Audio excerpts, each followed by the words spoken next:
सृष्टि बचपन से ही दिखने में सुंदर नहीं थी, लेकिन अमीर बाप की बेटी सृष्टि पर उसकी माँ जान छिड़कती। मेरी बेटी कितनी प्यारी है, भगवान सबको सृष्टि जैसी बेटी दे। सृष्टि धीरे धीरे बड़ी होती है। एक दिन सृष्टि की सहेली कहती है, तू दिखने में कितनी अजीब सी है, लेकिन मैं जानती हूँ हम सब में सबसे अच्छी शादी तो तेरी ही होगी। तेरे पापा अमीर जो है। और बता नहीं सकते यार, दहेज तो हर कोई देता है, ये क्या ज्यादा ले जाएगी अपने पति के लिए? अरे बड़े शहर में कोठी है इसके पापा की। अरे पापा की है ना, कौन सी इसकी है? इसकी होती तब तो कोई भी लड़का इससे शादी कर लेता।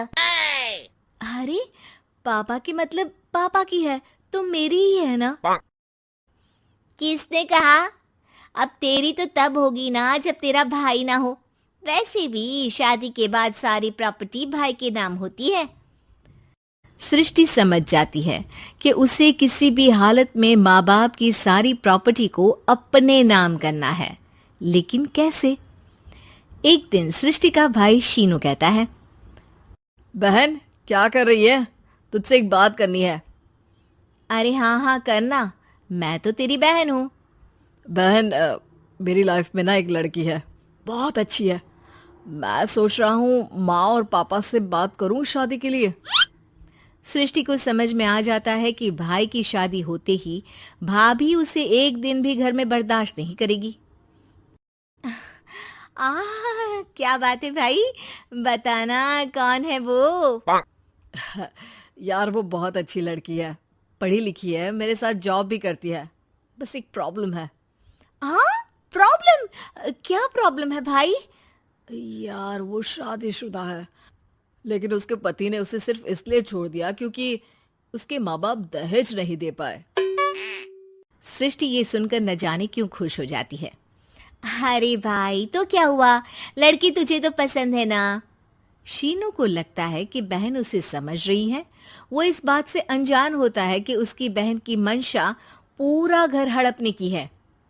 सृष्टि अपनी माँ से कहती है, मम्मी मुझे तो बहुत चिंता है, पता है शीनू क्या कर रहा है? अरे क्या कर रहा है, वो तो काम पर जाता है और वापस घर आता है। नहीं ना माँ, वो यही तो नहीं कर रहा, बाकी सब कर रहा है। आपको पता है उससे प्यार है, और वो भी एक शादीशुदा लड़की से। ये क्या हो गया, मैं सोसाइटी में क्या मुंह दिखाऊंगी? अरे तेरे पापा तो यही कहेंगे कि मैंने ही उसे बिगाड़ दिया है। माँ देखो, मेरी बात मानो, पापा पर भी विश्वास करने की जरूरत नहीं है। अब आप ही बताओ, पापा इतनी देर घर के बाहर रहते हैं क्यों, बोलो? अरे बेटा वो तो नौकरी करते हैं ना।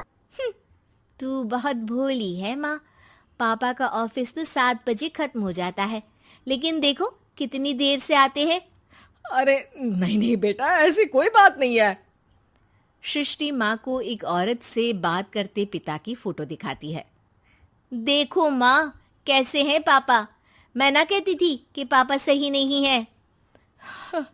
मैं तेरे पापा से बात करूंगी, दे फोटो मुझे। ओ माँ, वो तो डिलीट हो गई। लेकिन चल, तूने तो देख लिया ना, पापा से बाद में बात कर लेना, और हाँ मेरा नाम बिल्कुल मत लेना। हाँ माँ। अब क्या था, सृष्टि के माँ और पिता के बीच झगड़ा होना शुरू हो जाता है। सृष्टि के मन में क्या चल रहा था कोई नहीं जानता था। एक दिन, माँ सृष्टि के लिए एक लड़का देखा है, वो लोग शाम को उसे देखने आने वाले हैं। और हाँ माँ, एक खुशखबरी, मैं और पापा मिलकर एक नया बिजनेस ट्राई कर रहे हैं। शाम को लड़का आता है, सांवले रंग का। सृष्टि को तो बिल्कुल भी पसंद नहीं आता।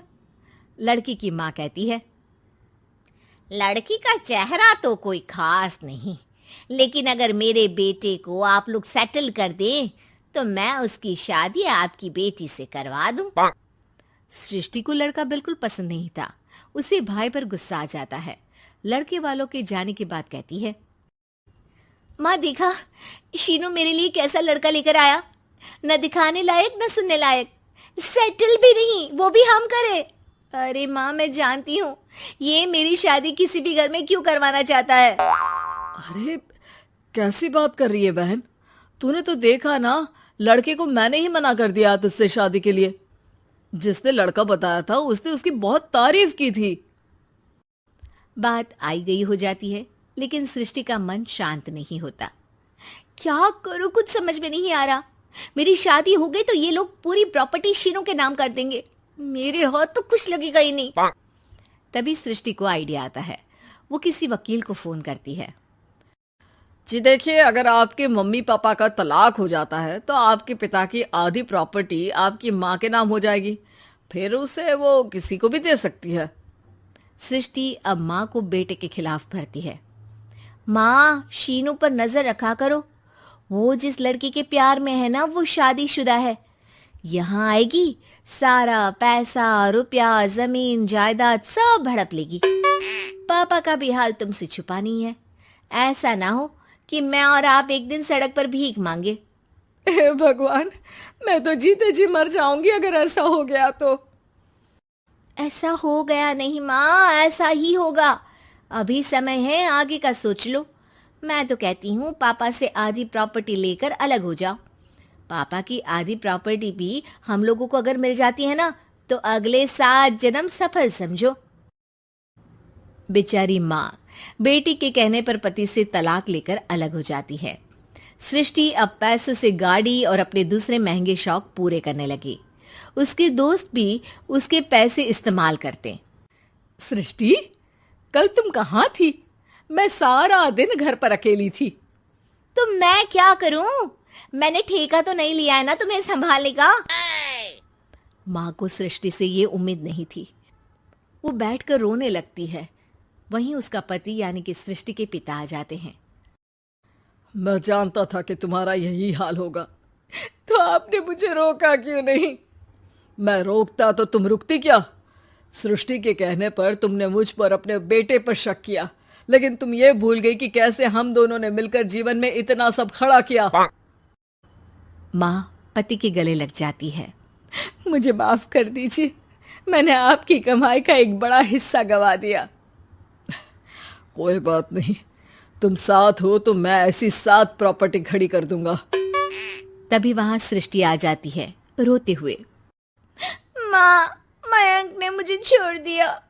वो बोल रहा था जब तक मेरे पास पैसे थे तब तक ही वो मेरे साथ था। पापा, माँ, मुझे माफ कर दीजिए।